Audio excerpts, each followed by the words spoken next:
Bulletin mondial des missions. Dieu ne m'a jamais abandonné. Sarah Wilson vit à Fidji et a grandi dans un foyer brisé.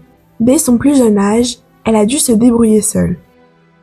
Dans sa jeunesse, elle s'est tournée vers l'alcool et les cigarettes pour combler le vide dans son cœur.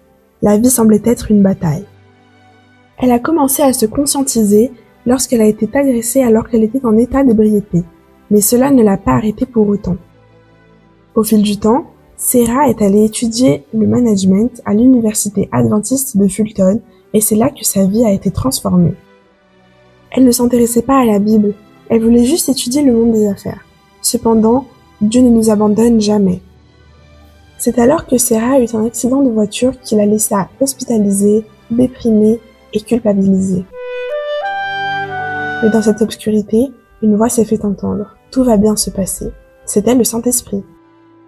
Sarah s'est alors mise à prier, demandant à Dieu de l'aider à sortir de cette profonde tristesse. Elle avait appris à prier avec ses oncles lorsqu'elle était enfant, et c'est alors que la semence de l'Évangile a commencé à fleurir dans son cœur. Sarah était connue à l'université de Fulton comme une anti-adventiste, mais à partir de ce moment-là, elle a commencé à étudier la Bible. Peu à peu, les choses dans la Bible ont commencé à avoir un sens, et le tournant a été son étude au grand retour de Jésus. Au fil du temps, Sarah a été guidée par Dieu, et après quelques mois, elle a été baptisée. Cette femme nous rappelle que la vie spirituelle peut être encore plus difficile, mais qu'elle en vaut la peine. Aujourd'hui, Sarah comprend que seul Dieu peut répondre aux besoins les plus profonds du cœur. L'université adventiste de Fulton à Fidji est un lieu où les étudiants trouvent la vérité, la guérison et un sens à leur vie. Une partie de l'offrande missionnaire de 2009 a permis de construire le nouveau campus de l'université.